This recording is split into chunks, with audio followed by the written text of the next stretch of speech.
who has the country in his hands. So in the event of any collapse of the country, it is him who will go down in history to be said to be the president who could not be able to hold the country together. So in my view, in as much as he can be able to be in a position now where he can convince opposition leaders to have a sit down and have a government of national unity and cool down the temperatures of the country. And I was able to see the meeting he has held in Mombasa.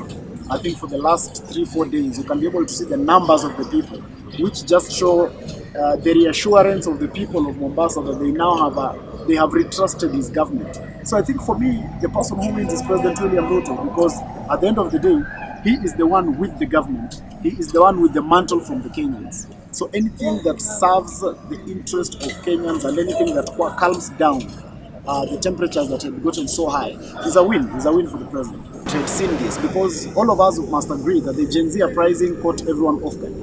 That's why no one had a particular script of how to solve it. No one had a particular way of how to handle it and how to deal with it. So I can't say he saw it early. It is something that caught everyone off guard. But I can be able to say that he got it right in handling the crisis. Because number one, he ensured he communicated enough. Actually, those of us in communication always say it's better to over-communicate than to underdo it. And we're able to see that he over-communicated. At some point, most of us even thought it was wrong for him to address the press. He came out and boldly answered the questions of the media, very hard questions that were there by the media just a day after the heavy hand of the protests. We still were able to see him even accept to join the Twitter space.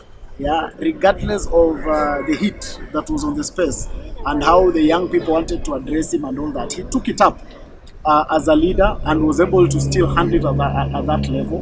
And still he was able to call for dialogue and be able to open and talk to different stakeholders, from the opposition leaders to everybody. So for me, it is not about him knowing that it will come to pass, but it is more about him handling the problem right, which I think he has really tried in handling the crisis, because we came very, very close to a tipping point as a nation.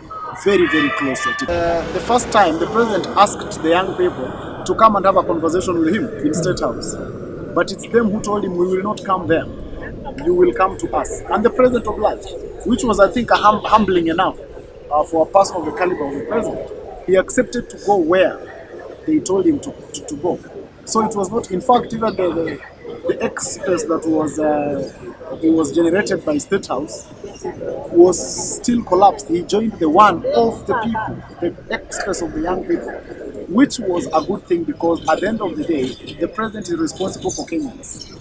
So, and the Kenyans are the employers of the president. So when they ask and demand that they need to meet you at a certain place, many people would not do it. Many presidents would not do it. I don't know if there's any other president in the world who has been able to do that. Realize they cannot employ more than they already have. And this problem has just not emanated right now. But since there was a transition from the local government, most of the people were pushed to the county government. So county governments were forced to absorb those people who are in the local government. So you realize that they did not have that space to employ more people, because already they had a cage.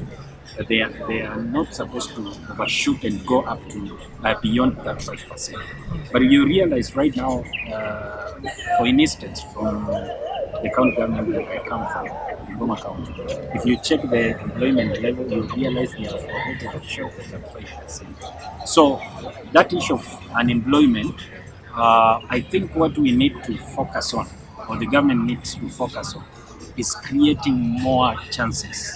And this can only come in when we improve on issues like industrialization, when we have more investors coming in, maybe to put up industries.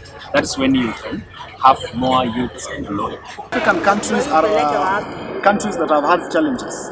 There's nothing extremely unique in what has happened in Kenya. Actually, as a matter of fact, in the African continent, Kenya is one of the most progressive democracies. We are talking about a country where people are putting the president to question 2 years after he holds office. When you go to our neighbors in Uganda, the president is there for 36 years. You go to Equatorial Guinea, the president is doing his 39th year. So we are still a powerhouse in Africa, and many people have to learn from us. I was able to see the young people of Uganda try to ape Kenya and try to see whether you can also have some demonstration. I don't know how it ended, but they try. So we are still a towering a giant in the African continent. And when I look at the issues that President Ruto was raising in regard to Africa, they still make sense up to today, because he was still just talking about the debt equation. He was talking about the conditionalities that are given to African countries when they are asking for debt. He was just asking that why can't we be given, not that we should be looked at in better advantage, but in terms of let us just have an equal playing field with the rest of the other countries. So I think it's an agenda that he's still championing. So I don't know why someone would think that the demonstrations in Kenya would weaken him at that level. In my view, actually, the demonstrations in Kenya and the call for accountability should be able to rise him up, because it shows the other African leaders that, look, here is President William Ruto, who can be questioned 2 years after office, which is a politician, and he gets to be president through a political process. And the stability of the country and how it's done, it's again a political process. That's why it's about the people of Kenya would still pull towards who among us is in the cabinet. That's why even when you are the claim of the young people are still saying that we want a fair representation of the country, people from the other regions would say we don't have anyone from our side there. So it is not, in reality, in as much as we want competence and we want delivery, we must accept that still our country is at the place where competence and delivery matter, but who is in the office also matters, where we essentially feel like when one of our own is there, we feel more accepted by the government. It's the reality of our politics. That's why you are able to see that with the appointment of Governor Joho, you are able to see the uprising and the happiness in the coast region, because that is the nature and the reality of our politics. Not just coast, I was able to see that even in Nyanza, where I saw people still thanking the president for appointing Mbadi into office. So it is the reality and the nature of our politics. It might not be necessarily the best of things that we have, but it's the truth, and that is what we essentially have. So we want competence, yes, but we also want competence of our own people. That's the unfortunate reality.